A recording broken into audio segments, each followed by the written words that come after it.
Virtual തട്ടിപ്പും cyber ക്രൈമും ഒക്കെ വ്യാപകമാകുന്ന ഈ കാലഘട്ടത്തിൽ സൈബർ ക്രൈം മേഖലയിൽ നിരവധി കാലം പ്രവർത്തിച്ച പോലീസ് ഉദ്യോഗസ്ഥൻ ഇപ്പോൾ വിജിലൻസ് SP ആയി ES ബിജുമോൻ നമ്മുടെ ദ വ്യൂവിലേക്ക് സ്വാഗതം ചെയ്യുകയാണ്.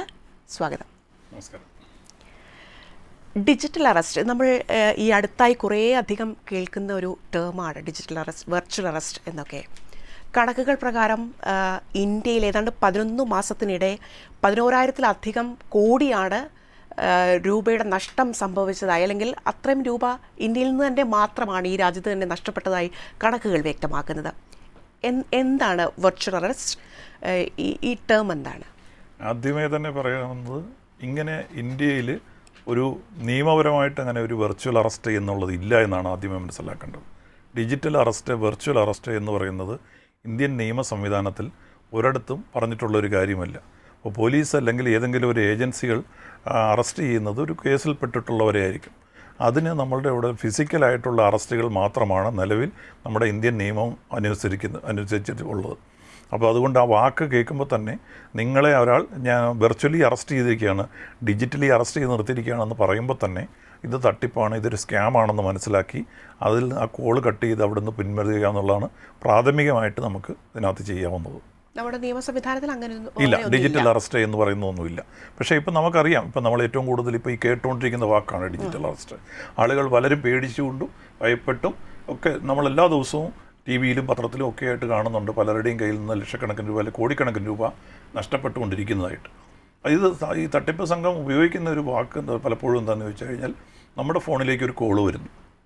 കോള് വരുമ്പം അത് ചിലപ്പോൾ വീഡിയോ കോൾ ആവാം, അതല്ലെങ്കിൽ ആദ്യം ഓഡിയോ കോളായിരിക്കാം.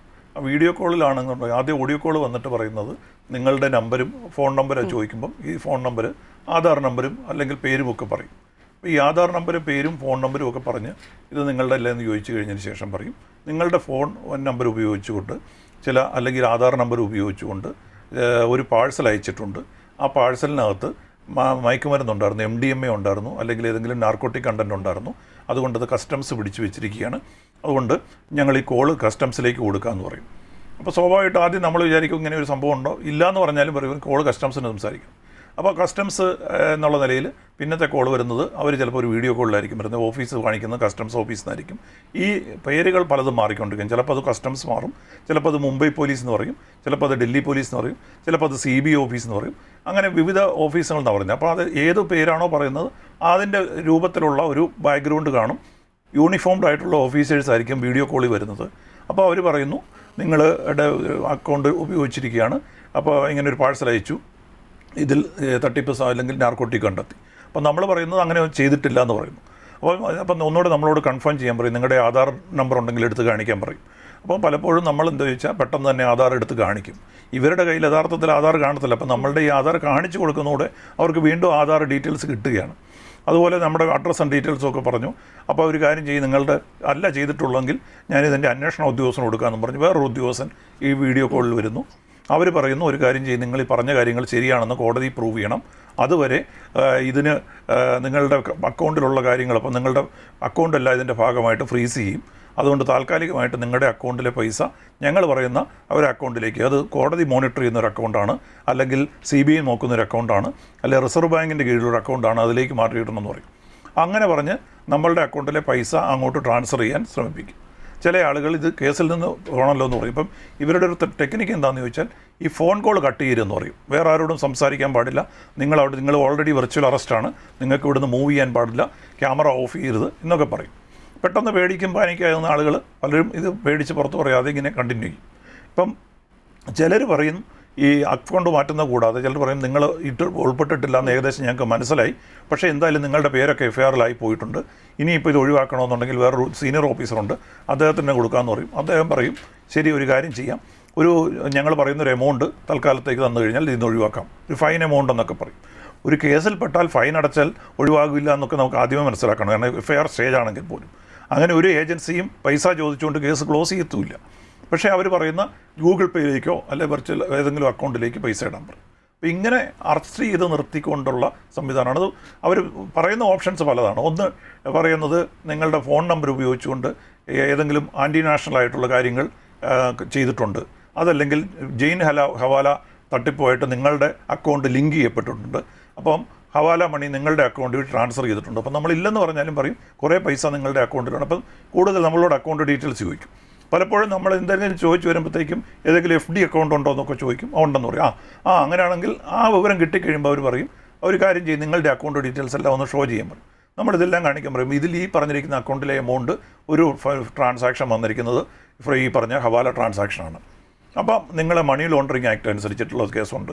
PMLA പ്രകാരം കേസെടുക്കുന്നുണ്ട്. ED ഉദ്യോഗസ്ഥരാണ്, അല്ലെങ്കിൽ എൻഫോഴ്സ്മെൻ്റ് ആണ്, അല്ലെങ്കിൽ ഇൻകം ടാക്സ് ആണ് എന്നൊക്കെ പറഞ്ഞ് വിവിധ ഏജൻസികളാണെന്ന് പറഞ്ഞ് ഈ രീതി പറയും. ചിലപ്പോൾ പറയുന്നത് FedEx എന്ന് വിളിക്കുകയാണ്. അതായത് FedExൻ്റെ കൊറിയർ സംവിധാനത്തിൽ നിങ്ങളുടെ അഡ്രസ്സ് ഉപയോഗിച്ചുകൊണ്ട് ഒരു കൊറിയർ അയച്ചു. ആ കൊറിയറിനകത്ത് MDMA ഉണ്ടായിരുന്നു, അതിൽ പെട്ടിരിക്കുകയാണ്. അതല്ലെങ്കിൽ നിങ്ങളുടെ അയച്ചിരിക്കുന്നത് ചിലപ്പം അവർ പറയാൻ പോകുന്നത് ഇത് നമ്മൾ ടെലികോം റെഗുലേറ്ററി അതോറിറ്റിയുടെ കോളാണ്. ട്രായുടെ റെക്കോർഡ് പ്രകാരം നിങ്ങളുടെ ഫോൺ നമ്പർ ഉപയോഗിച്ചുകൊണ്ട് ചൈൽഡ് പോർണോഗ്രഫി സൈറ്റുകൾ വിസിറ്റ് ചെയ്യുന്നു, കണ്ടൻറ്റ് ഡൗൺലോഡ് ചെയ്തിരിക്കുന്നു. അപ്പോൾ അത്തരം കാര്യങ്ങൾക്ക് വേണ്ടിയിട്ട് നിങ്ങളുടെ അക്കൗണ്ട് ക്ലോസ് ചെയ്യുകയാണ്. അപ്പോൾ അത് സംബന്ധിച്ച് കേസെടുക്കണം. അപ്പോൾ ഇങ്ങനെ മൾട്ടിപ്പിൾ റീസൺ പറയും. എന്നിട്ട് അവർ നമ്മളെ വെർച്വൽ അറസ്റ്റ് എന്ന് പറഞ്ഞു. ഇതിനകത്തെല്ലാം സാമ്പത്തികം നമ്മളുടെ കയ്യിലെ അക്കൗണ്ടിലെ പൈസ എടുക്കുക എന്നുള്ളതാണ് പറഞ്ഞത്.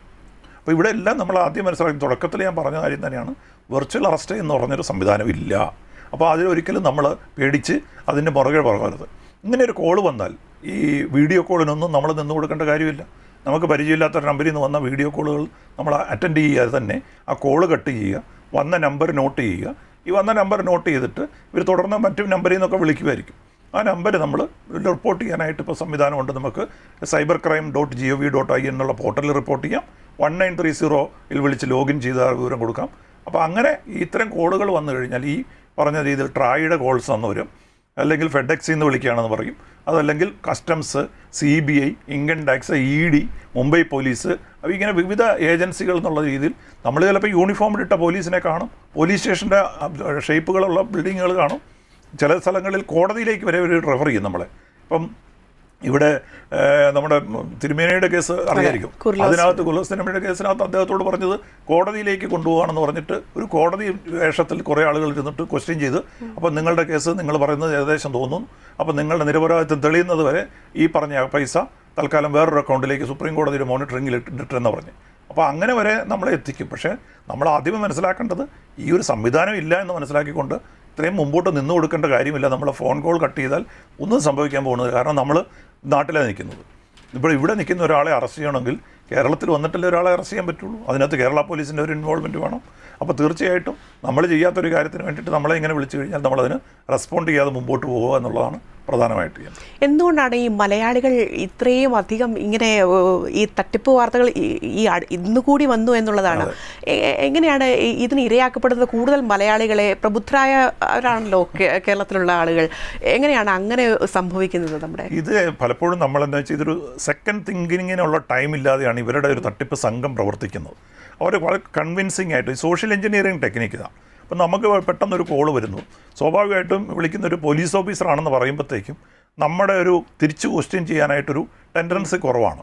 അപ്പോൾ അവർ ചോദിക്കുന്ന ചോദ്യങ്ങൾക്കൊക്കെ നമ്മൾ പെട്ടെന്ന് ആൻസർ ചെയ്യുകയാണ്. അപ്പം നിങ്ങളുടെ ആധാർ നമ്പർ കാണിക്കുക, ബാങ്ക് അക്കൗണ്ട് കാണിക്കുക, നിങ്ങളുടെ അഡ്രസ്സ് ഏതാണ്, വേറെ ഏതൊക്കെ ഫോൺ നമ്പറുണ്ട്, വീട്ടിലാരൊക്കെ ഉണ്ട്, ഇതെല്ലാം ചോദിക്കുമ്പോൾ നമ്മളിതെല്ലാം പെട്ടെന്ന് അങ്ങോട്ട് പറയുകയാണ്. നമ്മൾ ആദ്യമേ മനസ്സിലാക്കേണ്ടത് മലയാളികൾ മാത്രമാണെന്ന് എനിക്ക് തോന്നുന്നില്ല. ഇപ്പം നോക്കിക്കഴിഞ്ഞാൽ അറിയാം, ഇന്ത്യയിൽ തന്നെ വിവിധ സ്ഥലങ്ങളിലായിട്ടാണ് ഈ പറഞ്ഞ 14,000 കോടി രൂപ പോയിരിക്കുന്നത്. ഈ കേരളത്തിൽ മാത്രമല്ല. അപ്പം ഈ അടുത്ത കാലത്ത് പ്രധാനമന്ത്രി തന്നെ നേരിട്ട് ഒരു വീഡിയോയിൽ കൂടി വന്നിട്ട് ഇതിനെ ഡിജിറ്റൽ അറസ്റ്റിനെ പറ്റി പറയുകയുണ്ടായി. അപ്പം തീർച്ചയായിട്ടും അത്രയ്ക്കും എല്ലാ സംസ്ഥാനത്തും നടക്കുന്നുണ്ട്. അപ്പോൾ മലയാളികൾ നമ്മൾ പ്രബുദ്ധരാണെന്ന് പറഞ്ഞിട്ട് നമുക്ക് പലപ്പോഴും ഈ പറഞ്ഞ പോലെയാണ് പെട്ടെന്നുണ്ടാകുന്ന ഒരു കാര്യങ്ങളിൽ കൂടുതൽ നമ്മളെ ചിന്തിക്കാൻ അവർ സമയം കൊടുക്കത്തില്ല. അപ്പോൾ ആ ഒരു ഗ്യാപ്പിലാണ്. കാരണം ഈ കൺവിൻസിങ് ആയിട്ടുള്ള മെസ്സേജുകളിൽ കൂടിയാണ് അവരെപ്പോഴും ചെയ്യുന്നത്. കാരണം നമ്മൾ ഉപയോഗിക്കുന്ന ഫോൺ നമ്പറുണ്ട്, ശരിയാണ്, അക്കൗണ്ട് നമ്പർ ശരിയായിരിക്കാം, ആധാർ നമ്പർ ശരിയായിരിക്കാം. അപ്പോൾ ഇത്രയൊക്കെ കാര്യങ്ങൾ പറയുമ്പോൾ നമ്മൾ വിചാരിക്കും ശരിയാണെന്നുള്ള ഒരു ധാരണയിലാണ് ഈ പറഞ്ഞ പോലെ പോകുന്നത്. പിന്നെ ഇത് ഡിജിറ്റൽ അറസ്റ്റിൻ്റെ ഭാഗമായിട്ട് അത് നമ്മളൊരു പേടിയാണ്. കാരണം ഇവിടെ തന്നെ വേറൊരു പേടിപ്പീരെന്ന് വെച്ചാൽ മാതാപിതാക്കൾക്ക് കോൾ വരും, എന്നിട്ട് പറയുന്നത് അവരുടെ കുട്ടികൾ അറസ്റ്റിലാണെന്ന് പറയും. അപ്പോൾ അവിടെ കുറച്ചുകൂടെ പേടിക്കും അവർ.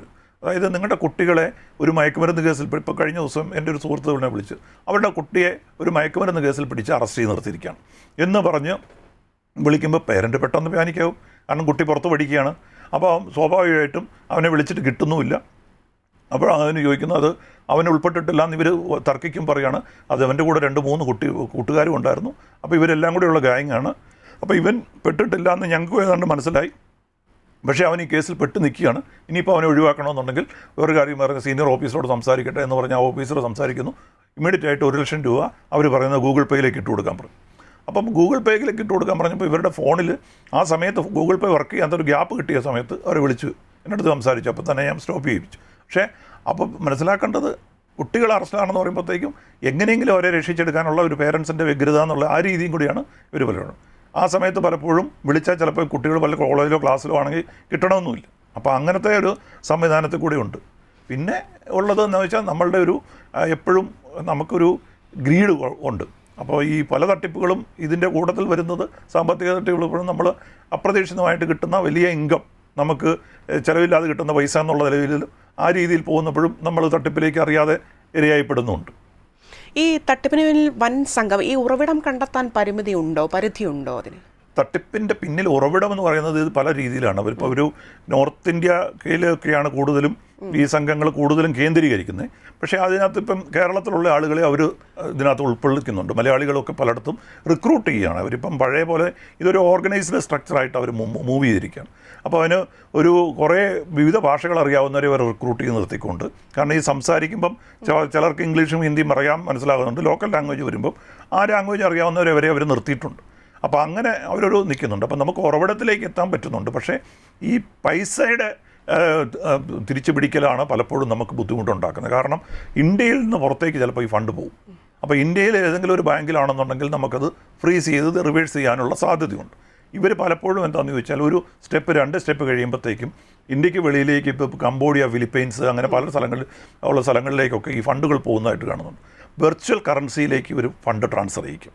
അപ്പോൾ ഈ നമ്മുടെ നോർമൽ കറൻസിയിൽ നിന്ന് മാറിയിട്ട് ഏതെങ്കിലും ബിറ്റ്കോയിനോ അതുപോലെയുള്ള ഏതെങ്കിലും വെർച്വൽ കറൻസിയിലേക്ക് നേരെ ഫണ്ട് ട്രാൻസ്ഫർ ചെയ്യാൻ പറയും. അപ്പം സ്വാഭാവികമായിട്ടും അതൊരു ബാങ്ക് അക്കൗണ്ടിൽ കിടക്കത്തില്ല. അപ്പോൾ അതിൻ്റെ വെർച്വൽ കറൻസി എന്ന് പറഞ്ഞാൽ ഒരിക്കലും നമ്മളൊരു ഇന്ത്യയിൽ ഒരു ലീഗൽ സംവിധാനമല്ല. പല രാജ്യത്തും ലീഗലല്ല, പലയിടത്തും ലീഗലായിട്ടുള്ളതുണ്ട്. പക്ഷേ അത് നമുക്ക് തിരിച്ചു പിടിക്കുക എന്ന് പറഞ്ഞാൽ അത്ര ഈസിയസ്റ്റ് ആയിട്ടുള്ള വേ അല്ല. അപ്പോൾ അതുകൊണ്ടാണ് ഈ ഫണ്ട് നമ്മൾ പറയുന്നത് ഇമ്മീഡിയറ്റ് ആയിട്ട് ആരുടെയെങ്കിലും പൈസ പോയാൽ ഗോൾഡൻ അവേഴ്സ് ഇമ്മീഡിയറ്റ് ആയിട്ട് 1 ഹവറിനുള്ളിൽ തന്നെ 1930 റിപ്പോർട്ട് ചെയ്യുക. അല്ലെങ്കിൽ ഇതിന് ഒരു മിനിമം ഒരു 24 മണിക്കൂർ മുമ്പിൽ ഉള്ളെങ്കിലും നമ്മളിത് അറിഞ്ഞ് റിപ്പോർട്ട് ചെയ്യുക എന്ന് പറയുന്നത്. കാരണം ഈ സൈബർ കോർഡിനേഷൻ സെൻറ്ററിൻ്റെ വഴിയൊക്കെ നമ്മൾ ഈ ലിങ്ക് എല്ലാവർക്കും കൊടുത്തു കഴിഞ്ഞാൽ അവർക്ക് റിവേഴ്സ് ചെയ്യാൻ പറ്റുന്ന ഒരു സമയമുണ്ട്. അതേസമയം ഫണ്ട് പുറത്തേക്ക് പോയി അല്ലെങ്കിൽ വിഡ്രോ ചെയ്ത് പോയി കഴിഞ്ഞാൽ ചിലപ്പം തിരിച്ചു കിട്ടാനുള്ള സാധ്യത കുറവാണ്. ഇപ്പോൾ സൂചിപ്പിച്ചില്ലേ മാതാപിതാക്കളെ തട്ടിപ്പിന് ഇരയാക്കുന്നു കൂടുതലെന്ന്. അതുപോലെ തന്നെ ഈ മറ്റ് സംസ്ഥാനങ്ങളിൽ പഠിക്കാൻ പോകുന്ന ഈ വിദ്യാർത്ഥികളുണ്ടല്ലോ, കുട്ടികളുണ്ട്, അവരെ കൂടുതൽ ഈ ഇതിലേക്ക് അല്ലെങ്കിൽ തട്ടിപ്പിന് ഇരയാക്കുക, അങ്ങനെ ഒരു പ്രവണത കണ്ടുവരുന്നുണ്ട്. അത് മ്യൂൾസ് അക്കൗണ്ട് ക്രിയേറ്റ് ചെയ്യുന്നത്, മണി മ്യൂൾസ്. അതായത് ഇപ്പം നമ്മൾ പുറത്ത് പോകുന്ന കുട്ടികളുടെയൊക്കെ അതുപോലെ മറ്റേതെങ്കിലും തരത്തിൽ പോകുന്നുണ്ടെങ്കിൽ അവരവിടെ പഠിത്തത്തിന് ചെല്ലുമ്പോൾ മിക്കവാറും ചിലപ്പോൾ ഒരു അക്കൗണ്ട് ക്രിയേറ്റ് ചെയ്യും. നമ്മൾ അവിടുത്തെ ആവശ്യത്തിന് വേണ്ടിയൊക്കെ ഒരു അക്കൗണ്ട് ഉപയോഗിക്കാറുണ്ടായിരിക്കും. അപ്പം ഈ അക്കൗണ്ട് ഉപയോഗിച്ചിട്ട് അവർ ATM പർപ്പസിനൊക്കെ ആയിരിക്കും ഉപയോഗിക്കുന്നത്. അപ്പോൾ ഇവർ തിരിച്ചു പോരുമ്പം ഇവർക്ക് ആ അക്കൗണ്ട് ആവശ്യം വരത്തില്ല, ചിലപ്പോൾ അത് ക്ലോസ് ചെയ്തിട്ടായിരിക്കും പോരും. അപ്പോൾ ഇങ്ങനെയുള്ള കുട്ടികളെയൊക്കെ അവിടെ ചെന്നിട്ട് അവരുടെ അടുത്ത് ഒരു ഏജൻസി സംബന്ധിച്ചിട്ട് പറയുന്നു, നിങ്ങളുടെ അക്കൗണ്ട് ATM കാർഡ് ഞങ്ങൾക്ക് തന്നാൽ മതി, ഞങ്ങളൊരു 10,000 രൂപ തന്നേക്കാം, അല്ല 20,000 രൂപ. അപ്പോൾ ഇവരെ സംബന്ധിച്ചുള്ള 0 ബാലൻസ് ആണ്, അതിൽ ചിലവൊന്നും ഇല്ലാതെ കിട്ടുന്നതാണ്. അപ്പോൾ അവരുടെ കയ്യിൽ ഈ അക്കൗണ്ട് പർച്ചേസ് ചെയ്യും. അക്കൗണ്ട് പർച്ചേസ് ചെയ്ത് കഴിഞ്ഞാൽ ഈ അക്കൗണ്ട് ഉപയോഗിച്ചിട്ടായിരിക്കും ഇവർ ഈ തട്ടിപ്പ് പൈസ ഇടാൻ പറയുന്നത് ഇങ്ങനത്തെ അക്കൗണ്ടിലേക്ക് ഇടാൻ പറയും. അപ്പോൾ സ്വാഭാവികമായിട്ടും ഇതിൻ്റെ KYC എടുത്ത് അന്വേഷിച്ച് വരുമ്പോഴത്തേക്കും ഈ കുട്ടികളായിരിക്കും അതിനകത്ത് പ്രതിയാക്കപ്പെടുന്നത്. പക്ഷേ അത് പെട്ടെന്നൊന്നും പിടിക്കപ്പെടുന്നത്, കാരണം ഇപ്പോഴും നമുക്കറിയാം ഒരു പരാതി വന്ന് ഒരു അക്കൗണ്ടിൽ ഇവർ ഒരിക്കലും ഒറ്റ അക്കൗണ്ടിലേക്കല്ല ആദ്യം ഇടുന്നത്, ഒരു 2-3 അക്കൗണ്ടുകൾ ചേഞ്ച് ചെയ്തിടും. അപ്പോൾ ആ 3ാമത്തെ ലെയറിലേക്കൊക്കെ എത്തുമ്പോഴത്തേക്കും സമയമെടുക്കും. അത് ഒരു മാസത്തിനിടയിലായിരിക്കും. അപ്പോൾ അതിനിടയിൽ ഇവരോട് പറയുന്നത്, അപ്പോൾ അങ്ങനെ കുട്ടികളെ മ്യൂൾ അക്കൗണ്ടിന് വേണ്ടിയിട്ട് പ്രചോദിക്കുന്നുണ്ട്. അതേപോലെ തന്നെ ഈ കുട്ടികളെ അല്ലെങ്കിൽ ജോബ് സീക്കേഴ്സിന് അവർ ചിലപ്പോൾ ഓഫർ കൊടുക്കും. പല മൾട്ടിനാഷണൽ കമ്പനിയാണ്, ഞങ്ങൾ ഒരു ഷോർട്ട് ലിസ്റ്റ് ചെയ്തിട്ടുണ്ട്, ഞങ്ങളുടെ കമ്പനിയുടെ റെപ്രസെൻറ്റേറ്റീവായിട്ടോ അല്ലെങ്കിൽ അവരുടെ മാനേജറായിട്ടോ അപ്പോൾ ഇന്ത്യൻ റെപ്രസെൻറ്റേറ്റീവായിട്ടോ ഒക്കെ ജോയിൻ ചെയ്തിട്ട് അവർ പറയുന്നത് എന്താണെന്ന് വെച്ചാൽ, നിങ്ങൾക്ക് ജോലി എന്ന് പറയുന്നത് ഞങ്ങളുടെ കസ്റ്റമേഴ്സ് നിങ്ങളുടെ അക്കൗണ്ടിലേക്ക് പൈസ ഇടും, ആ പൈസ ഞങ്ങൾ പറയുന്ന അക്കൗണ്ടിലേക്ക് ട്രാൻസ്ഫർ ചെയ്ത് തരണം. അപ്പം കമ്പനിയുടെ അക്കൗണ്ട്, അപ്പോൾ നിങ്ങൾക്ക് അതിൽ നിന്ന് ഒരു 5% കമ്മീഷൻ എടുക്കാം, 1 മാസം കഴിയുമ്പോൾ നിങ്ങൾക്ക് സാലറിയും തരാം. അപ്പോൾ ഇങ്ങനെ പറഞ്ഞ ചില ആളുകളെ കൊണ്ട് അവരുടെ അക്കൗണ്ടുകൾ ഉപയോഗിച്ച് വേണ്ടി എടുക്കും. ആ കമ്മീഷൻ ഇവർക്ക് കിട്ടും. ഇതിനകത്ത് നിന്ന് ആ കമ്മീഷൻ കഴിഞ്ഞിട്ട് ബാക്കി കൊടുത്താൽ മതി. പക്ഷേ ഒരു മാസം കഴിഞ്ഞാലാണ് ഇവർക്ക് സാലറി പറയുന്നത്. ആ സാലറിക്ക് മുന്നേ തന്നെ പോലീസ് കേസാകും, ഇവർ പിടിക്കപ്പെടും. കാരണം ഇവരുടെ അക്കൗണ്ട് ജെന്യൂൻ അക്കൗണ്ട് ആയിരിക്കും. അപ്പോൾ അങ്ങനെ മ്യൂൾ അക്കൗണ്ട് കുട്ടികളിൽ നിന്നാണ് മറ്റുള്ള ആളുകളും ചേർത്തുകൊണ്ട് അങ്ങനെയുള്ള സംവിധാനത്തോടും പ്രവർത്തിക്കുന്നുണ്ട്. എന്തുകൊണ്ടാണ് ഈ സൈബർ തട്ടിപ്പ് തടയാൻ കഴിയാതെ പോകുന്നത്? എന്തുകൊണ്ടാണ്? ഓരോ ദിവസവും ഇങ്ങനെ വാർത്തകളും റിപ്പോർട്ടുകളും വന്നുകൊണ്ടിരിക്കുകയാണ്. ഒന്നൊന്നുമല്ല, ഒരു ദിവസം തന്നെ ഒരു 3-4-5 വാർത്തകൾ ഇതുമായി ബന്ധപ്പെട്ട് വരികയാണ്. സൈബർ തട്ടിപ്പ് നടന്നു എന്നൊക്കെ പറഞ്ഞിട്ട്. അപ്പോൾ എന്തുകൊണ്ടാണ് ഇത് തടയാൻ കഴിയാതെ പോകുന്നത്? അങ്ങനെ ഏതെങ്കിലും തരത്തിലുള്ള പ്രശ്നങ്ങളല്ല അതിനകത്ത്. ഇപ്പം എന്ന് വെച്ചാൽ നമ്മളുടെ ഇൻ്റർനെറ്റ് യൂസേജ് അല്ലെങ്കിൽ മൊബൈൽ സ്മാർട്ട് ഫോൺ യൂസേജ് ഒന്ന് നോക്കിയാൽ മതി. നമ്മളിപ്പം ഈ കഴിഞ്ഞ ഒരു 10 വർഷത്തിനിടയിൽ ഇന്ത്യയുടെ ഒരു സ്മാർട്ട് ഫോൺ യൂസേജ് അല്ലെങ്കിൽ ഇൻ്റർനെറ്റ് പെനിട്രേഷൻ എന്ന് പറയുന്നത് വളരെ 10 മടങ്ങ് വർദ്ധിച്ചിരിക്കുകയാണ്. ഇപ്പം ഗ്രാമങ്ങളിൽ പോലും ഇൻ്റർനെറ്റ് സംവിധാനമുണ്ട്. അപ്പോൾ എല്ലാവരും ഇപ്പം നമ്മുടെ സേവനങ്ങളൊക്കെ തന്നെ മൊബൈൽ സേവനങ്ങളാണ്. അപ്പം എല്ലാവരും നമ്മൾ ഓൺലൈനിലേക്ക് മാറി. അപ്പം നമ്മുടെ ഒരു ട്രാൻസിഷൻ സ്റ്റേജിൽ നിൽക്കുന്നവരാണ്. അപ്പോൾ നേരത്തെ പരമ്പരാഗതമായിട്ട് ചെയ്തുകൊണ്ടിരുന്ന ബാങ്കിങ് ട്രാൻസാക്ഷൻ എല്ലാം ഇപ്പോൾ ഓൺലൈനാക്കി, ആപ്ലിക്കേഷനുകൾ ഓൺലൈനാക്കി, ഡിജിറ്റൽ പേയ്മെൻറ്റായി. ഇപ്പം UPI പേയ്മെൻറ്റിൻ്റെയും ഡിജിറ്റൽ പേയ്മെൻറ്റിൻ്റെയും ഒക്കെ കാലമാണ്. ആരും ക്യാഷ് കൊണ്ട് നടക്കുന്നില്ല. അപ്പോൾ പണ്ട് കാലത്തൊന്ന് ആലോചിച്ചാൽ മതി, നമ്മളുടെ ആളുകളിൽ ബസ്സിൽ പോക്കറ്റ് അടിക്കുകയും അല്ലെങ്കിൽ വീട്ടിൽ മോഷണം നടക്കുകയും ചെയ്യുന്ന കഥകളെല്ലാം ഇപ്പം ഓൺലൈനിനടുത്തേക്ക് മാറിയിരിക്കുകയാണ്. അപ്പം ഈ ആളുകളുടെ യൂസേജ് കൂടിയപ്പം അതിൻ്റേതായ തരത്തിലുള്ള ഒരു അവയർനെസ് എത്തിയിട്ടില്ല. അപ്പോൾ ആ സെക്യൂരിറ്റി ഫീച്ചേഴ്സ് ഇപ്പോഴും നമുക്ക് സൈബർ സുരക്ഷ എന്ന് പറയുന്നത് അല്ലെങ്കിൽ സൈബർ സെക്യൂരിറ്റി ഫീച്ചേഴ്സിൽ നമ്മൾ പിന്നോട്ടാണ്. അപ്പോൾ അത് നമ്മൾ എല്ലാവരിലേക്കും എത്തണം. വിദ്യാഭ്യാസ കാലം മുതലേ കുട്ടികളെ മുതലേ പറഞ്ഞു കൊടുത്ത് ഇത്തരത്തിലുള്ള കോളുകളും ഫ്രോഡ് കോളുകളാണെന്നും നമ്മളൊരു അൺവാണ്ടഡ് ആയിട്ടുള്ള ഇൻഫർമേഷൻ പറഞ്ഞു കൊടുക്കുന്നത് തുടങ്ങിയിട്ടുള്ള. അപ്പോൾ ആ ഒരു ലെവൽ എത്തുന്നിടം വരെയുള്ള ഒരു സമയമാണ്. അവിടെയാണ് ഈവൻ എഡ്യൂക്കേറ്റഡ് ആയിട്ടുള്ള ആളുകളെ പോലുമാണ് അവർ പറ്റിക്കുന്നത്. അപ്പോൾ ആ ഒരു ട്രാൻസാക്ഷൻ സ്റ്റേജ് അല്ലെങ്കിൽ നമ്മുടെ ഓൺലൈൻ ഉപയോഗം കൂടിയത് കൊണ്ടാണ് അവർക്ക് ഇത്രയും ഈ പറഞ്ഞ പെട്ടെന്ന് വ്യാപ്തിയിൽ കൂട്ടുവാൻ പറ്റും. ഈ സ്മാർട്ട് ഫോണിലുള്ള ഈ ആപ്പുകൾ തിരഞ്ഞെടുക്കും, നമുക്ക് ഒരുപാട് ആപ്പുകളുണ്ടല്ലോ. അപ്പോൾ ഈ സാമ്പത്തികപരമായി അത് അങ്ങനെ എന്തെങ്കിലും ആപ്പുകൾ? അതെ തീർച്ചയായിട്ടും. ഇപ്പം നമ്മളിപ്പോൾ ഏറ്റവും കൂടുതൽ ഇന്നത്തെ എനിക്കൊന്ന് വന്ന ഒരു വാർത്തയും 4 കോടി നോക്കിയത് ഈ നമ്മുടെ ഇതാണ് സ്റ്റോക്ക് എക്സ്ചേഞ്ച്, അതായത് വേറൊരു ഏറ്റവും വലിയ തട്ടിപ്പ് ഇപ്പം നടന്നുകൊണ്ടിരിക്കുന്നത് ട്രേഡിംഗ് ആപ്പുകൾ. ട്രേഡിംഗ് ആപ്പ് എന്ന് പറഞ്ഞിട്ട് നമുക്ക് വാട്സപ്പിലേക്ക് ഒരു മെസ്സേജ് വരും.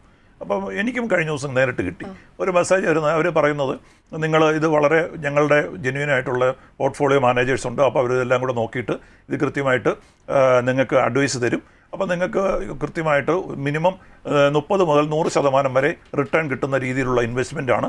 അപ്പോൾ ഞങ്ങൾ സ്റ്റോക്ക് ചെയ്യുമ്പോൾ നിങ്ങൾ ഈ ലിങ്ക് ക്ലിക്ക് ചെയ്ത് ഇതിനകത്ത് ജോയിൻ ചെയ്താൽ മതി എന്ന് പറയും. അപ്പോൾ അത് ക്ലിക്ക് ചെയ്ത് ജോയിൻ ചെയ്യുമ്പോഴത്തേക്കും അവർ കുറേ ആളുകൾ അതിനകത്തുണ്ടാവും. അവർ പറയുന്നത് അവർ പഴയ സെബിയുടെ ഉദ്യോഗസ്ഥരാണ്, അല്ലെങ്കിൽ ഈ പറഞ്ഞ സ്റ്റോക്ക് എക്സ്ചേഞ്ചിലുള്ള ഉദ്യോഗസ്ഥരാണെന്ന് പറഞ്ഞാൽ അവർ നല്ല രീതിയിലുള്ള വീഡിയോ കോൾസോ അല്ലെങ്കിൽ ടോക്കൊക്കെ തരും. എന്നിട്ട് നമ്മളോട് അഡ്വൈസ് തന്നുകൊണ്ട് പറയും ഇതിൽ കയറി ഡെപ്പോസിറ്റ് ചെയ്യാൻ പറയും. അപ്പോൾ സ്വാഭാവികമായിട്ടും നമ്മൾ കാണുമ്പോൾ കുറേ പേര് ഇതിനകത്ത് പൈസ കിട്ടിയെന്ന് പറഞ്ഞത് എൻഡോഴ്സും ചെയ്യും.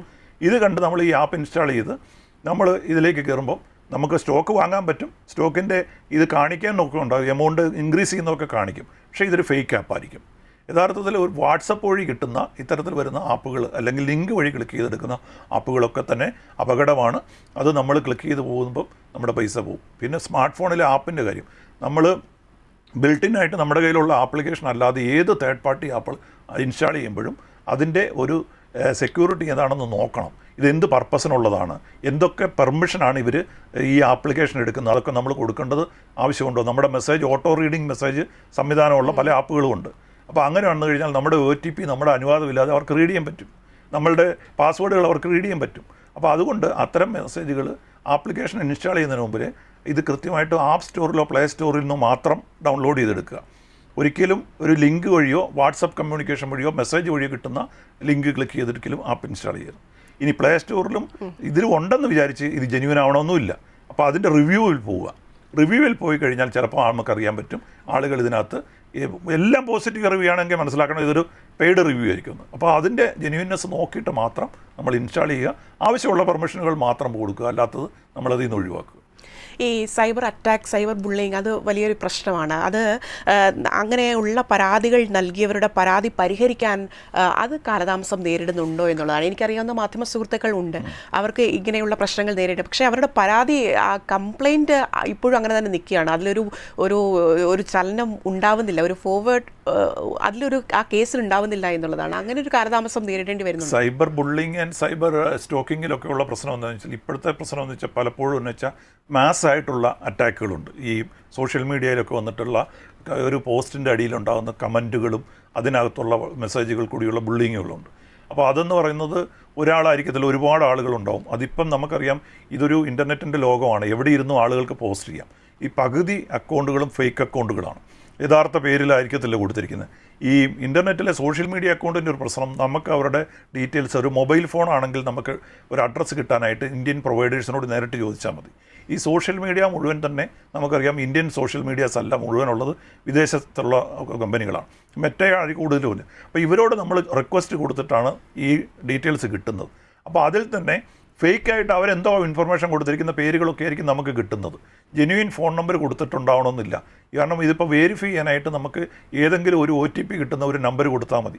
അത് കഴിഞ്ഞാൽ പിന്നെ ആ സംവിധാനം ആവശ്യമില്ലാതെ തന്നെ irrespective of the phone number അവർക്കിത് ഉപയോഗിക്കാൻ പറ്റും. അപ്പോൾ അങ്ങനെയുള്ള ഈ പറഞ്ഞ തരത്തിൽ ഫേക്ക് അക്കൗണ്ടുകളും അതുപോലെ തന്നെയുള്ളത് ഈ സോഷ്യൽ മീഡിയ കമ്പനികളുടെ കൃത്യമായിട്ടുള്ള സമയത്തുള്ള റെസ്പോൺസ്, അവരൊരു 15 ദിവസമൊക്കെയാണ് പലപ്പോഴും റെസ്പോണ്ട് ടൈം എടുക്കുന്നത്. അപ്പോൾ അതിൻ്റെ ഒരു പ്രശ്നമുണ്ട്. അത് എനിക്ക് തോന്നുന്നത് കുറച്ചുകൂടെ നിയമം ശക്തമാക്കിക്കൊണ്ട് ഇന്ത്യയിൽ പ്രവർത്തിക്കുന്ന ഏത് സോഷ്യൽ മീഡിയകളാണെങ്കിലും ഏത് കമ്പനികളാണെങ്കിലും ഇന്ത്യൻ നിയമം അനുസരിച്ച് കുറച്ചുകൂടെ ലോ എൻഫോഴ്സ്മെൻറ്റിനോട് സപ്പോർട്ട് ചെയ്യുക, അല്ലെങ്കിൽ ഇതിന് മറുപടി കൃത്യമായിട്ട് കൊടുക്കണമെന്നും ഇവരും ഒരു KYC സംവിധാനം, ഇപ്പോൾ അവിടെ ഒരു KYC ഇല്ല. അതായത് നമുക്കൊരു സോഷ്യൽ മീഡിയ അക്കൗണ്ട് തുടങ്ങാനായിട്ട് എനിക്കിഷ്ടമുള്ള പേര് സെലക്ട് ചെയ്യാം, അവർ വെരിഫിക്കേഷനൊന്നുമില്ല. അതേസമയം നമ്മൾ ബാങ്ക് അക്കൗണ്ട് തുടങ്ങുന്നത് നമുക്കൊരു അഡ്രസ് പ്രൂഫ് കൊടുക്കണം. അപ്പോൾ അത് ആ രീതിയിലേക്ക് ഏതെങ്കിലും ഒരു ID പ്രൂഫ് വെരിഫൈ ചെയ്തിട്ട് സോഷ്യൽ മീഡിയകളെ കൂടെ മോണിറ്റർ ചെയ്യുന്ന രീതിയിൽ, അല്ലെങ്കിൽ ആ മോണിറ്ററിങ് മീൻസ് അവർ ഈ നിരീക്ഷണമല്ല ഞാൻ ഉദ്ദേശിക്കുന്നത്, അല്ലാതെ തന്നെ ഇവരുടെ അഡ്രസ്സ് ഇത് ജെന്യുവൻ ആണ് എന്ന് ഉറപ്പുവരുത്തുന്ന ഒരു സംവിധാനം ഈ കമ്പനികൾ ഏർപ്പെടുത്തേണ്ടതുണ്ട്. അതിന് നിയമത്തിലൊരു ഉറപ്പുവരുത്തി കഴിഞ്ഞാൽ മാത്രമേ നമുക്ക് ഈ പറഞ്ഞ കാര്യങ്ങളിൽ ഒരു ഇമ്മീഡിയറ്റ് എഫക്റ്റ് നമുക്ക് റിസൾട്ട് കിട്ടുകയുള്ളൂ. വീണ്ടും സൈബർ തട്ടിപ്പിനെ കുറിച്ചാണ്. ഒരു അവബോധക്കുറവ്, ഒരു അവയർനെസ് അത് അങ്ങനെ വളരെ വ്യാപകമായി സംഭവിക്കുന്നില്ല എന്നുള്ളതാണ് എൻ്റെ ഒരു നിരീക്ഷണം. അങ്ങനെയാണോ? അത് ആ ഒരു അവബോധക്കുറവ് ഇത് കൂടുതൽ ആളുകൾ ഇതിന് തട്ടിപ്പിന് ഇരയാകുന്നുണ്ട്? തീർച്ചയായിട്ടും അതുണ്ട്. കാരണം എന്ന് വെച്ചാൽ നമ്മളിപ്പോഴും മുഴുവനായിട്ട് സൈബർ തട്ടിപ്പിൻ്റെ പറ്റി ഒരു അവബോധം എത്തിയിട്ടില്ല. ഇപ്പം എനിക്ക് തോന്നുന്നത് എനിക്കിതൊരു പാഠ്യപദ്ധതിയുടെ ഭാഗമാക്കേണ്ട സമയം കഴിഞ്ഞിരിക്കുകയാണ്. സ്കൂളിലും കോളേജുകളിലും ഒക്കെ തന്നെ ഇതിൻ്റെ ഒരു പോർഷനായിട്ട്. കാരണം ഇപ്പം നമ്മളെല്ലായിടത്തും കമ്പ്യൂട്ടർ കുട്ടികളെ ചെറുപ്പം മുതലേ പഠിപ്പിച്ചു വരുന്നുണ്ട്, ഇൻ്റർനെറ്റ് ഉപയോഗിപ്പിച്ചു വരുന്നുണ്ട്. അപ്പോൾ ഇതിൻ്റെ കൂട്ടത്തിൽ ഇതിനകത്തെ ഡൂസ് ആൻഡ് ഡോൺസും കൂടെ എന്താണ് തട്ടിപ്പെന്നുള്ളതും സൈബർ നിയമങ്ങളും അതുപോലെ ഈ ചതിക്കുഴികൾ സൈബർ സെക്യൂരിറ്റിയും ഒക്കെ ഒന്ന് തുടക്കത്തിൽ തന്നെ പറയുന്നതാണ്. അപ്പോൾ അതിൻ്റെ കൂട്ടത്തിൽ ഇപ്പം ഞാൻ നേരത്തെ പറഞ്ഞ നമ്മൾ പലരും ഈ മൊബൈൽ ഫോൺ ഇല്ലാത്ത കാലത്തിൽ വന്നിട്ട് മൊബൈൽ ഫോണിലേക്ക് സ്മാർട്ട് ഫോണിലേക്ക് വന്നവരുണ്ട്. അപ്പോൾ അവർക്കൂടെ ഇതിനെപ്പറ്റി മനസ്സിലാക്കണമെന്നുണ്ടെങ്കിൽ ഒരു റെഗുലറായിട്ടുള്ള ഒരു ഫോളോ അപ്പ് ആയിട്ട്, കാരണം എല്ലാവർക്കും കിട്ടുന്ന രീതിയിലുള്ള ഒരു അവയർനെസ് പ്രോഗ്രാം അത് പല രീതിയിൽ അത് ഗവൺമെൻറ് തലത്തിൽ ഉണ്ടാവണം. അതുപോലെ ഇപ്പോൾ പോലീസിൻ്റെതായിട്ട് സോഷ്യൽ മീഡിയകളിലൊക്കെ ചെയ്യുന്നുണ്ട്. അപ്പോൾ അത് എനിക്ക് തോന്നുന്നത് കുറച്ചുകൂടി വ്യാപകമായ രീതിയിലുള്ള അവയർനെസ് വേണം. കാരണം ഇപ്പം കുറേ ആളുകൾക്കെങ്കിലും ഈ ഡിജിറ്റൽ അറസ്റ്റ് എന്നുള്ള വാക്ക് പലയിടത്തും കേട്ടിട്ടെങ്കിലും ഉണ്ട്. പക്ഷേ എന്നാലും നമ്മൾ കാണുന്നുണ്ട് ഓരോ ദിവസവും ഇത് വീണ്ടും സംഭവിച്ചുകൊണ്ടിരിക്കുന്നു. അപ്പോഴവരോട് ചോദിക്കുമ്പോഴാണ് അറിയുന്നത് ഇത്തരം കാര്യങ്ങൾ എനിക്ക് സംഭവിക്കില്ല എന്നൊരു ധാരണയാണ് പലപ്പോഴും. നമ്മുടെ ഒരു പ്രത്യേകത ഏതാണ്, പലർക്കും തട്ടിപ്പോകുമ്പോൾ ഇത് എനിക്ക് സംഭവിക്കത്തില്ല എന്നൊരു തോന്നലിൽ പലപ്പോഴും സംഭവിക്കുന്നുണ്ട്. ഈ കേരള പോലീസ് ഇതുമായി ബന്ധപ്പെട്ട് ഈ അവയർനെസ്സുമായി ബന്ധപ്പെട്ട് എങ്ങനെയാണ് പ്രവർത്തനങ്ങൾ? അത് നമ്മളിപ്പോൾ അത് എല്ലാ സംസ്ഥാനത്ത് നമുക്ക് എല്ലാ സ്റ്റേറ്റിലും സൈബർ പോലീസ് സ്റ്റേഷനുണ്ട്. അതുകൂടാതെ 3 സൈബർ ഡോമുകളും സൈബർ ഡിവിഷനും പ്രവർത്തിക്കുന്നുണ്ട്. സൈബർ സെല്ലുകളും സൈബർ പോലീസ് സ്റ്റേഷനുകളും കേന്ദ്രീകരിച്ചിട്ട് അവയർനെസ് ക്ലാസ്സുകൾ സ്കൂൾ കോളേജ് റെസിഡൻറ്റ് അസോസിയേഷൻ അവർക്ക് കൊടുക്കുന്നുണ്ട്. കൂടാതെ നമ്മുടെ സോഷ്യൽ മീഡിയ വഴി നമ്മൾ ഇതിൻ്റെ ഷോർട്ട് വീഡിയോസും അതുപോലെ തന്നെ മെസ്സേജസുമായിട്ടും നല്ല രീതിയിൽ അവയർനെസ് കൊടുക്കുന്നുണ്ട്. പിന്നെ വിവിധ സ്റ്റേക്ക് ഹോൾഡേഴ്സിനെ വിളിച്ചിട്ട് ബാങ്കിങ് സെക്ടർ അല്ലെങ്കിൽ മറ്റ് പബ്ലിക് സെക്ടറിനെയൊക്കെ ഉപയോഗിച്ചിട്ട് നമ്മൾ ഈ രീതിയിൽ അവയർനെസ്സിലേക്ക് പോകുന്നുണ്ട്. പക്ഷേ എങ്കിലും നമുക്കറിയാം ഇപ്പോഴും. പക്ഷേ ഇപ്പോൾ അതുകൊണ്ട് കേരളത്തിൽ എന്ന് വെച്ചാൽ റിപ്പോർട്ടിങ് കൂടി തുടങ്ങിയിട്ടുണ്ട്. പലരും അവെയർ ആയതുകൊണ്ട്. മുൻകാലങ്ങളിൽ പലർക്കും അവർ അറിയത്തില്ലാത്തതുകൊണ്ട് റിപ്പോർട്ടിങ് കുറവാണ്. ഇപ്പം നമുക്ക് റിപ്പോർട്ടിങ് കൂടിയിട്ടുണ്ട്. ഈ മുതിർന്ന ആളുകളോട് എന്താണ് പറയാനുള്ളത്? ഈ പ്രത്യേകിച്ചും മക്കളൊക്കെ പുറത്തായിരിക്കും, ജോലി അല്ലെങ്കിൽ പഠനമൊക്കെ ആയിട്ട് ബന്ധപ്പെട്ട് പുറത്തായിരിക്കും, ചിലപ്പോൾ ഇല്ലിറ്ററേറ്റ് ആയിട്ടുള്ള ആളുകളായിരിക്കും. അവരോട് എന്താണ്? എല്ലാവരോടും എനിക്ക് പറയാനുള്ളത്, നിങ്ങളെ ഒരാൾ ഫോൺ വിളിച്ചിട്ട് പോലീസ് ഓഫീസറാണ് നിങ്ങളെ ഡിജിറ്റൽ അറസ്റ്റ് എന്ന് പറഞ്ഞു കഴിഞ്ഞാൽ അപ്പോഴേ ഫോൺ കോൾ കട്ട് ചെയ്യുക. ഒരു പരിചയമില്ലാത്ത ഒരാളുടെ വീഡിയോ കോൾ എടുത്ത് ഓണാക്കരുത്. വീഡിയോ കോൾ പരിചയമില്ലാത്തവരുടെ ഓഫ് ചെയ്യുക. ഏതെങ്കിലും തരത്തിൽ നിങ്ങളുടെ പാസ്വേഡോ OTP നമ്പറോ പറഞ്ഞു കൊടുക്കാൻ പറഞ്ഞാൽ കൊടുക്കരുത്. ആധാർ നമ്പർ ചോദിച്ചാൽ പറഞ്ഞു കൊടുക്കരുത്. ബാങ്ക് അക്കൗണ്ട് നമ്പർ ചോദിച്ചാൽ പറഞ്ഞു കൊടുക്കരുത്. കോളുകൾ അനാവശ്യമായിട്ട് നിങ്ങളെ വിളിച്ച് ഭീഷണിപ്പെടുത്തി അല്ലെങ്കിൽ ത്രെട്ടൺ ചെയ്തുകൊണ്ട് നിർത്തുകയാണെങ്കിൽ ഇമ്മീഡിയറ്റ് ആയിട്ട് കോള് കട്ട് ചെയ്യുക. കോള് നോക്കിയിട്ട് ഈ പറഞ്ഞ രീതിയിൽ ചെയ്യുക. ഒരു കാരണവശാലും നമ്മളുടെ അക്കൗണ്ടിലെ പൈസ, അതുപോലെ തന്നെ ചിലർ വേറെ ചിലപ്പോൾ പറയാറുണ്ട്, ഞാൻ പൈസ തെറ്റി നിങ്ങളുടെ അക്കൗണ്ടിലേക്ക് ഇട്ടുപോയി, ഒരു ഗൂഗിൾ പേ ആണ്, അല്ലെങ്കിൽ തിരിച്ചു തരണമെന്നും പറഞ്ഞിട്ട് അവരൊരു സ്ക്രീൻഷോട്ട് നമുക്ക് ഇട്ടതായിട്ട് കാണിക്കും. യഥാർത്ഥത്തിൽ പൈസ ഇട്ടിട്ടുണ്ടാവത്തില്ല. നമ്മൾ ഉടൻ തന്നെ അതിലേക്ക് തിരിച്ചു കൊടുക്കാൻ, അല്ലെങ്കിൽ അവരുടെ ഗൂഗിൾ പേ ലിങ്ക് ചെയ്യാൻ പറയും. അങ്ങനെ നമ്മളുടെ അക്കൗണ്ടിലേക്ക് പൈസ ഇട്ടെന്ന് പറഞ്ഞു കഴിഞ്ഞാൽ കൊടുക്കരുത്. അതുപോലെ തന്നെ ഈ ടെലികോം റെഗുലേറ്ററിയുടെ കോളാണെന്ന് പറഞ്ഞു വന്ന് വിളിച്ചാലോ, വിളിച്ചിട്ട് നമ്മൾ ഏതെങ്കിലും നമ്പർ ഞെക്ക് ചെയ്യാൻ പറയും. 9 ക്ലിക്ക് ചെയ്ത് 2 ക്ലിക്ക് ചെയ്ത് ഒരു തരത്തിലുള്ള കോളും അങ്ങനെ വരുന്നിട്ട് ഒരു കോൾ വിളിച്ചിട്ട് ഇന്ന കാര്യങ്ങൾ ചെയ്യാൻ പറഞ്ഞാൽ ഞെക്ക് ചെയ്യാൻ പോകരുത്. കോൾ കട്ട് ചെയ്യുക എന്നുള്ളതാണ് പ്രധാനമായിട്ട്. ഒപ്പം ഈ നമ്മൾ SBIയുടെ ഒക്കെ ഇപ്പം ഈ പോയിന്റ് റിഡീം ചെയ്യാന്ന് പറഞ്ഞ മെസ്സേജ് വരാറുണ്ട്. അതും വാട്സപ്പ് വഴിയാണ് വരുന്നത്. വാട്സപ്പ് വഴി ഒരിക്കലും അത് അയക്കത്തില്ല. അപ്പോൾ അതൊക്കെ നോക്കണം. ഇങ്ങനെ നമുക്ക് പൈസ നമുക്ക് ഇങ്ങോട്ട് കിട്ടുമെന്ന് പറയും. ടാക്സ് റീപേയും നിങ്ങൾ അടച്ചത് കൂടി പോയി തിരിച്ചു കിട്ടുമെന്ന് പറയും. അപ്പം വീട്ടിലിരിക്കും ജോലി നേടുമെന്ന് പറഞ്ഞ ഓഫറുകൾ വരും. അങ്ങനെ പല രീതിയിലുള്ള കാര്യങ്ങൾ വരും. ഇതൊക്കെ ഈ വാട്സാപ്പ് തട്ടിപ്പിന്റെ പരിധിയിൽ വരുന്നതാണ്. അതുകൂടാതെ ഇപ്പോൾ റീസെൻ്റായിട്ട് ഏറ്റവും കൂടുതലായിട്ട് നടക്കുന്നുണ്ട്, വാട്സപ്പിൽ 6 ഡിജിറ്റ് നമ്പർ ചോദിച്ചുകൊണ്ട് വാട്സപ്പ് ഹാക്കിങ്ങും കൂടെ ഇപ്പോൾ നടന്നു വരുന്നുണ്ട്. നമ്മളെ വിളിച്ചിട്ട് പറയുകയാണ്, നമ്മുടെ പരിചയമുള്ള ഒരാൾ വിളിച്ചു, അടുത്തുള്ള ആൾ ചിലപ്പോൾ ബന്ധുക്കളായിരിക്കും, ഞാൻ അറിയാതെ നിങ്ങളുടെ നമ്പറിലേക്കാണ് ഞാനൊരു മെസ്സേജ് അയച്ചത്, അതൊന്നും പറഞ്ഞു തരാമെന്ന് ചോദിക്കും. സ്വാഭാവികം നോക്കുമ്പോൾ നമ്മുടെ ഫോണിൽ ഒരു നമ്പർ കാണും. ആ നമ്പർ പറഞ്ഞു കൊടുക്കുന്നത് നമ്മളുടെ നമ്പർ ഉപയോഗിച്ച് അവർ വാട്സപ്പ് വേറെ ഫോണിൽ ഇൻസ്റ്റാൾ ചെയ്യാൻ വേണ്ടി ചോദിക്കുന്ന നമ്പറാണ്. നമ്മൾ അറിയാതെ ഇത് പറഞ്ഞു കൊടുക്കുന്നതോടുകൂടി നമ്മുടെ വാട്സപ്പ് നമ്പർ. അപ്പോൾ ആര് ഇത്ര അടുത്തുള്ള ആരും, ഇപ്പോൾ AI ഒക്കെ കാലമാണ്, ആർട്ടിഫിഷ്യൽ ഇൻ്റലിജൻസും ഡീപ് ഫേക്കും ഒക്കെ ഉപയോഗിച്ചുകൊണ്ട് നമ്മളുടെ സൗണ്ട് അല്ലെങ്കിൽ നമുക്ക് പരിചയമുള്ളവരുടെ സൗണ്ട് അവർക്ക് റീപ്രൊഡ്യൂസ് ചെയ്യാൻ പറ്റും, വീഡിയോ അങ്ങനെ ചിത്രീകരിക്കാൻ പറ്റും. അപ്പോൾ ആ രീതിയിൽ ഫോണിനകത്ത് വരുന്ന മെസ്സേജ് ചോദിച്ചുകൊണ്ട് ATMന് വേണ്ടിയിട്ടാണ്, സ്വിഗ്ഗി സൊമാറ്റോയിൽ നിന്ന് കൺഫർമേഷന് വേണ്ടിയിട്ടാണ്, അല്ലെങ്കിൽ നിങ്ങൾ ഓല അല്ലെങ്കിൽ യൂബർ ബുക്ക് ചെയ്തപ്പോഴും ഉള്ള കൺഫർമേഷന് OTP നമ്പർ, ഫോണിൽ വരുന്ന നമ്പർ ഒന്നും ഒരാൾക്കും നമ്മൾ പറഞ്ഞു കൊടുക്കരുത്. നമ്മളുടെ ഡീറ്റെയിൽസ് ഒരാൾ നമ്മളെ ഇങ്ങോട്ട് വിളിച്ചാൽ ഫോൺ മര്യാദ അനുസരിച്ച് അവരാണ് നമ്മളുടെ വിവരം പറയല്ല. നിങ്ങളോട് വിവരം ചോദിക്കുമ്പോൾ നമ്മളെല്ലാം അങ്ങോട്ടല്ല പറഞ്ഞു കൊടുക്കേണ്ടത്. അപ്പോൾ തന്നെ ചോദിക്കുമ്പോൾ നമുക്കറിയണം ഇതൊരു തട്ടിപ്പിലേക്കുള്ള നീക്കമാണെന്ന്. അങ്ങനെ തട്ടിപ്പ് നമ്മൾ സംശയിച്ചാൽ വളരെ അത്യാവശ്യമായിട്ട് പോലീസിനെ ഇമ്മീഡിയറ്റായിട്ട് നമുക്ക് ചെയ്യേണ്ടത് ഏറ്റവും ഒരു തട്ടിപ്പ് നമുക്ക് പെട്ടെന്ന്, അതുകൊണ്ടാണ് വെർച്വൽ നമുക്ക് ഓൺലൈൻ സംവിധാനം ഉള്ളത്, ഓർത്തിരിക്കണം. 1930 1930 എന്നുള്ളതാണ് നമ്മളുടെ എമർജൻസി നമ്പർ. കൂടാതെ cyber crime reporting portal cybercrime.gov.in എന്നുള്ള പോർട്ടലിൽ കയറി രജിസ്റ്റർ ചെയ്യാം. തൊട്ടടുത്ത പോലീസ് സ്റ്റേഷനിലോ സൈബർ പോലീസ് സ്റ്റേഷനിലോ പോയിട്ട് നമ്മൾ ഇമ്മീഡിയറ്റ് ആയിട്ട് റിപ്പോർട്ട് ചെയ്യുക, ഒരു കൺഫർമേഷനും ചെയ്യാതെ. പിന്നെ ഇതുപോലെ കോടതിയുടെ എന്നൊക്കെ പറഞ്ഞ് നോട്ടീസുകൾ വരാം. കോടതിയുടെ notice, ED notice, police notice, സൈബറിൻ്റെ നോട്ടീസ് എന്നൊക്കെ പറഞ്ഞ് ചില രജിസ്റ്റേർഡ് ആയിട്ടുള്ള അല്ലെങ്കിൽ നമുക്കുള്ള വാട്സപ്പിനകത്തൊക്കെ മെസ്സേജ് വരും. അപ്പോൾ അത് കണ്ടും പേടിക്കേണ്ട കാര്യമില്ല. ഇതൊരു ഏജൻസി ഇങ്ങനെ അയക്കുന്നതല്ല. അത്തരം ഏജൻസികളിൽ ഈ പറഞ്ഞ ഇത് ഫേക്ക് ആണെന്ന് മനസ്സിലാക്കുക. ആ കൺഫർമേഷൻ ഇല്ലാതെ ഒരു തരത്തിലുള്ള ഡീറ്റെയിൽസും നമ്മൾ കൊടുക്കരുത്. അതായത് ഇനി നമ്മൾ ഓരോരുത്തരും ആയിരിക്കാം നാളെ ഈ തട്ടിപ്പിന് ഇരയാകുന്നത്. അപ്പോൾ കരുതിയിരിക്കുക എന്ന് മാത്രമേ പറയാൻ കഴിയുള്ളൂ. ഇതിനോട് കൂട്ടിച്ചേർക്കാൻ കഴിയുന്ന എന്തെങ്കിലും ഉണ്ടെങ്കിൽ നമുക്ക് ഈ കാണുന്ന പ്രേക്ഷകരോടായിട്ട് എന്തെങ്കിലും. പ്രേക്ഷകരോട് ഒരിക്കൽ കൂടി എനിക്ക് പറയാനുള്ളത്, ഒരിക്കലും ഇത്തരത്തിൽ വരുന്ന തട്ടിപ്പുകൾ, മെസ്സേജുകൾ, കോളുകൾക്ക് ആൻസർ ചെയ്യാൻ നിൽക്കരുത്. നമ്മൾ ഏതെങ്കിലും തരത്തിൽ നമുക്കിങ്ങനെ ഒരു കോളിലേക്ക് വന്നു കഴിഞ്ഞാൽ ആ കോള് കട്ട് ചെയ്തുകൊണ്ട്, അതുപോലെ വീഡിയോ കോളാണെങ്കിൽ നമ്മൾ ആ വീഡിയോ കോളിന് ആൻസർ ചെയ്ത് കൊടുക്കാതെ നമ്മൾ ഉടൻ തന്നെ റിപ്പോർട്ട് ചെയ്യുക എന്നുള്ളതാണ് നമ്മൾ ചെയ്യേണ്ട കാര്യം. ആ നമ്പർ നോട്ട് ചെയ്യുക. പിന്നെ നിങ്ങളുടെ ഇൻ്റർനെറ്റ് ഫോണിനെ വിച്ഛേദിച്ച് കഴിഞ്ഞാൽ നിങ്ങളുടെ ഏതെങ്കിലും തരത്തിൽ ഫോൺ ഹാക്ക് ആയിട്ടുണ്ടെങ്കിൽ അത് ഒഴിവായി കിട്ടും. അപ്പോൾ ആ ഇൻ്റർനെറ്റ് ഉണ്ടെങ്കിലാണ് നമുക്ക്, അപ്പോൾ ഫോണിലെ ഡേറ്റ അങ്ങ് ഓഫ് ചെയ്തിട്ട് കഴിഞ്ഞാൽ ഏതെങ്കിലും തരത്തിൽ നമ്മുടെ ഫോണൊന്ന് ഹാക്ക് ആയാൽ പോലും നമ്മുടെ ഡേറ്റ അത് പോകാതെ നഷ്ടപ്പെടാതിരിക്കും. ഈ ഇൻ്റർനെറ്റ് കൂടുതൽ സമയവും നമ്മുടെ ഫോണിൽ അത് ഓണാക്കി ഇടുന്നതും പ്രശ്നമാണ്. അതാണ് നമ്മൾ അറിയാതെ, ഞാൻ നേരത്തെ പറഞ്ഞു, പല ആപ്ലിക്കേഷനുകളും നമ്മൾ അറിയാതെ നമ്മുടെ വിവരം ചോർത്തിക്കൊണ്ടിരിക്കും. അപ്പം അത് ഇൻ്റർനെറ്റ് ഉണ്ടെങ്കിൽ മാത്രമാണ് ഇവർക്ക് ഇത് എടുത്തുകൊണ്ട് പോകാൻ പറ്റുന്നത്. അപ്പോൾ അല്ലെങ്കിൽ നമ്മളുടെ ഒരു ഇടപെടൽ വേണ്ടി വരും. അപ്പോൾ നമ്മുടെ ഇടപെടൽ ഇല്ലാതെ ചെയ്യുന്നത് ഇൻ്റർനെറ്റ് ഉള്ളപ്പോഴാണ്. അപ്പോൾ ഫോണിലെ ഡേറ്റ നമുക്ക് ആവശ്യമുള്ളപ്പം ഓണാക്കുകയും ആവശ്യമില്ലാത്തപ്പോൾ ഓഫ് ചെയ്യുകയും വെച്ച് കഴിഞ്ഞാൽ കുറേ കൂടെ നമ്മൾ സേഫ് ആയിരിക്കും. പിന്നെ ബാങ്കിങ് ട്രാൻസാക്ഷൻ ചെയ്യുന്ന ഫോണുകളാണെങ്കിൽ കഴിവതും അതിനകത്ത് ഫിലിം അതുപോലെ തന്നെ ആ ഗെയിം ഇതിനെല്ലാത്തിനും കൂടി അത് ഉപയോഗിക്കാതിരിക്കുക. സ്മാർട്ട് ഫോണിൽ നമുക്ക് പല കാര്യങ്ങളും ചെയ്യാം. പക്ഷേ അത് ബാങ്കിങ് ആപ്ലിക്കേഷൻ ഇൻസ്റ്റാൾ ചെയ്തിരിക്കുന്നതാണെങ്കിൽ ഇത്തരത്തിൽ ആവശ്യമില്ലാത്ത ആപ്ലിക്കേഷൻ ഇൻസ്റ്റാൾ ചെയ്താൽ നമ്മുടെ പൈസ നമ്മളറിയാതെ ചിലപ്പം പോകുന്ന സംവിധാനമുണ്ട്. അതുപോലെ ഈ എനിഡെസ്ക്, ടീം വ്യൂവർ പോലെയുള്ള ചില ആപ്ലിക്കേഷൻ ഇൻസ്റ്റാൾ ചെയ്യാൻ പറഞ്ഞ ചില മെസ്സേജുകൾ വരും. അത് ക്ലിക്ക് ചെയ്യുമ്പോൾ നമ്മളുടെ റിമോട്ടായിട്ട് നമ്മുടെ ഡിവൈസിൻ്റെ കൺട്രോൾ അവർക്ക് എടുക്കുന്ന സംവിധാനമാണ്. അതിനും ഒരിക്കലും നിന്ന് കൊടുക്കരുത്. ലിങ്ക് ക്ലിക്ക് ചെയ്ത് ഒരു വിവരവും കൊടുക്കരുത്. OTP പറഞ്ഞു കൊടുക്കരുത്. നമ്മളുടെ യാതൊരു വിവരവും കൊടുക്കരുത്. ₹1 പോലും നിങ്ങളുടെ അക്കൗണ്ടിൽ നിന്ന് ഏത് സിറ്റുവേഷൻ പറഞ്ഞാലും, നിങ്ങളെ അറസ്റ്റ് ചെയ്യുന്നോ അല്ലെങ്കിൽ നിങ്ങളെ ജയിലിലിടാൻ പോകുമെന്ന് പറഞ്ഞാലും ട്രാൻസ്ഫർ ചെയ്ത് കൊടുക്കരുത്. ഇത് അങ്ങനെ ഒരു സംവിധാനം കേരളത്തിലോ ഇന്ത്യയിലോ ഇല്ലാത്തതാണ്. ഡിജിറ്റൽ അറസ്റ്റ് ഇല്ല എന്ന് ആദ്യമേ മനസ്സിലാക്കുക. തീർച്ചയായും വളരെ നന്ദി. ദ വ്യൂവിൽ അതിഥിയായി എത്തിയതിന്. സമയപരിമിതി ഉള്ളതുകൊണ്ടാണ് ഇത്രയും സൈബർ തട്ടിപ്പിനെ കുറിച്ച് ഇത്രയും കാര്യങ്ങൾ ആളുകൾക്ക്, ഈ കാണുന്ന ആളുകൾക്കും വിശദീകരിച്ചു കൊടുത്തതിന് വളരെയധികം ഒരിക്കൽ കൂടി നന്ദി പറയുന്നു. Thank you.